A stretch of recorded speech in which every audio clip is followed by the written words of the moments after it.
კონკურსი მწვანე ჯილდო დასრულდა და გამარჯვებულები გამოავლინეს. პროექტს გარემოს დაცვითი ინფორმაციისა და განათლების ცენტრი ახორციელებდა.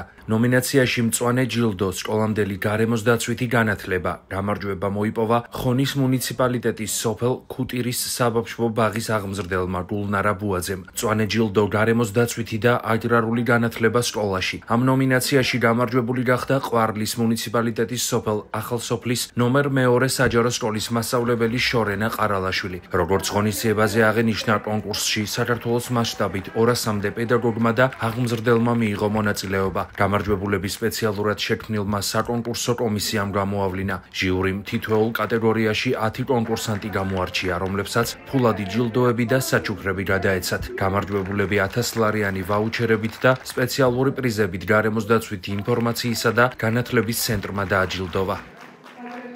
განსაკუთრებულად მნიშვნელოვანი არის დღევანდელი დღე არის მნიშვნელოვანი ჯილდო მოგეხსენებათ რომ ადამიანის სამოქალაქო პასუხისმგებლობა ადრეული ასაკიდან ყალიბდება შესაბამისად თითოეული მასწავლებლის როლი როგორც საბავშვო ბაღების ასევე სკოლის პერიოდში როდესაც ყალიბდება სამოქალაქო პასუხისმგებლობა როდესაც ბავშვები დასწავლობენ იმ მნიშვნელობას როგორც სოფლის მეურნეობის ასევე გარემოს დაცვის მიმართულებით ეს განსაკუთრებულად აღნიშნვის ღირსი არის და თავისთავადია უნდა მინდა დიდი მადლობა გადაუხადოთ თითოეულ მასწავლებელს რომელსაც ასეთი წვლილი შეაქვს სამოქალაქო საზოგადოების ჩამოყალიბებაში ასეთი წვლილი შეაქვს ახალგაზრდების ღირებულებების ჩამოყალიბებაში და მინდა ვისურვო რომ რაც შეიძლება მეტი მასწავლებელი იყოს ჩართული ამ პროცესში. გარემოს დაცვითი განათლება და ცნობიერების გაზრდა ჩვენი ერთ-ერთი მნიშვნელოვანი პრიორიტეტია ჩვენი სამინისტროსი. ამ მიმართულებით რა თქმა უნდა, მწვანე ჯილდო ერთ-ერთი მნიშვნელოვანი ინიციატივაა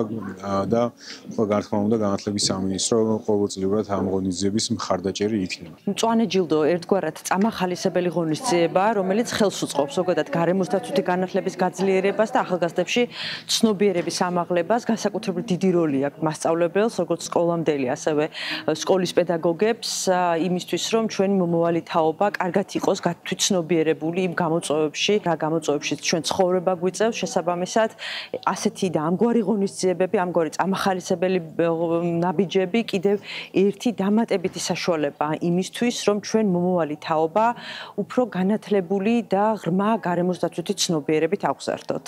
ჩემთვის როგორც პედაგოგისთვის გარემოს დაცვითი აგრარული განათლება 21 საუკუნის გამოწვევაა და 2025 წლის მწვანე ჯილდო არა მხოლოდ აღიარება, არამედ უდიდესი პასუხისმგებლობაა მომავალი თაობის წინაშე. მე დღეს ხელში მიჭირავს მწვანე ჯილდო, მე ვარ ბედნიერი, მე ვარ ამაყი და მიხარია რომ იმ საქმეს, რასაც ვემსახურები წლების განმავლობაში სათანადო შეფასება მიიღო ამ საქმემ უბრალოდ და ბედნიერი ვარ იმით რომ ბავშვებს პატარა ასაკიდანვე ვასწავლი გარემოს მოფრთხილებას